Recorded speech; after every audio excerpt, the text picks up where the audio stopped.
called it crow's foot design. How many of you have ever been to Washington, D.C.? There's the Capitol, there's the Mall, there's Pennsylvania Avenue, there's Maryland Avenue. Or you said, some of you said you were at Versailles, right? Remember the 3 streets that come in front of Versailles? It's the same idea. And here's the fun thing. They all stay there, or that way. They all aim for this spot where old is, which means right now, in terms of this garden, you, old God, are the most important person in the entire world. You like that? Thank you, my dear. This spot also played another important part in the design of this garden. The guy who designed the gardens, Diego Suarez, stood here on the opening day of the house. He had designed the gardens completely in New York. He wasn't here. You can do that with a normal garden. Bulldozers are going to push everything in the straight lines you need. It's like an English garden or a golf course where you've got a field like that. Well, he designed it all there. And remember I showed you pictures of the lagoon garden, that sheet of water that stretched for a mile that way? His original garden was terraces leading right down that lagoon. Here's what happens. At 4 o'clock today, when there's no clouds, the sun's up there, comes down here, hits this marble, reflects back up into a little bit of light. At 5 o'clock, it's over there farther, hits the cement and this marble, it's really blinding. At 6 o'clock, with a mile-long sheet of water out there, the sun real low, it was really blasting here, and it was utterly blinding. So he realized he had to do something. So he designed the mountain here with a Tesla on top, and the trees on top of that to block that glare. The mountain serves 2 other purposes. It's really a building, and then for all the fountains, the pumps for the fountains. At the back of it, though, it's wine cellar, liquor storage. That's what's going to happen in 1920? Prohibition. Prohibition. As a result of that mountain being there, it's easy for boats to get into the lagoon and offload. This house was never dry during Prohibition. Last room, either door. Wow. Okay, so I'm going to follow the group. This is the employee, wow. Where are you from? New York. Who knows? Before that. Brooklyn, New Jersey. Oh, I thought I was hearing something more romantic. Oh, no, Italy. Italy, well, yeah, North Italy. Okay. Turin? Alps. Milan, Turin? And I'm still, Okay, are we all in? What room are we in? the kitchen. No! Serving, the bedroom.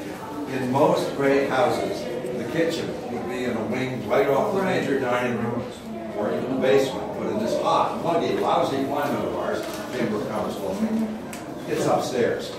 Because that way the heat it produces will be wafted away by the wind. So dinners are made upstairs, brought down here to this pantry.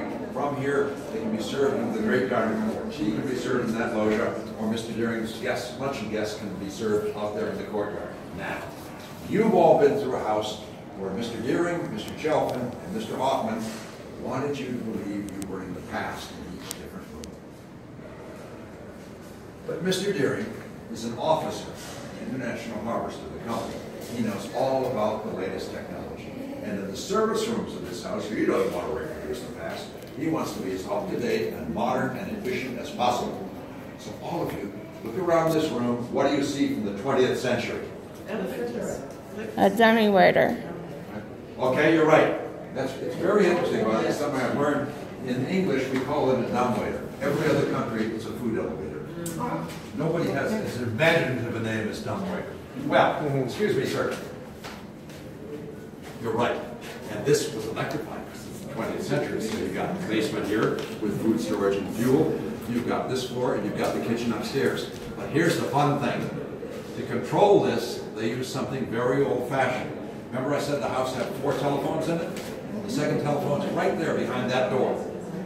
But to control this, they use a ship's speaking tube. Send down the stakeout valve. Which, interesting, a friend of mine was here with cell phones. I was upstairs, he was down here. The darn thing still works. You would think after 102 years that would have gotten clogged up. It still works. Behind me over here is an electric warming oven, 20th century. There is an electric regulator clock, which regulated all of the clocks in the servants' areas. Guests may be late, but servants must never be wrong.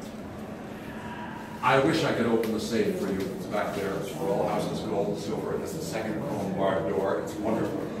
How many of you saw Downton Abbey? Remember how you called for a servant in Downton Abbey?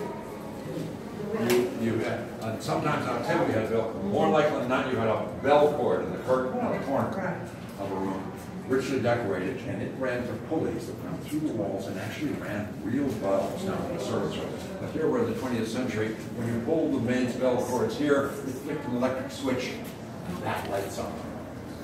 This is called the Annunciator.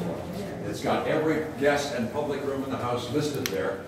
There's a duplicate upstairs in the kitchen. It's really the nerve center of the whole house because it tells you where service is needed. Through that door are stairs and an elevator going from basement up through kitchen. Up above us, beyond the kitchen, are sleeping rooms for 6 servants. Across the way, over the library where we started the tour, are sleeping rooms for 12 servants. That's 18 servants, and it's just the ladies. The only gentleman servant who was allowed to sleep in the house was Mr. Deering's valet, who lived in a room over Mr. Deering's bathroom on the 2nd floor up there. All the other gentlemen servants, including the butler, slept in the gatehouse of the village across the road. We must, after all, run a moral household. No hanky-panky. Yeah. What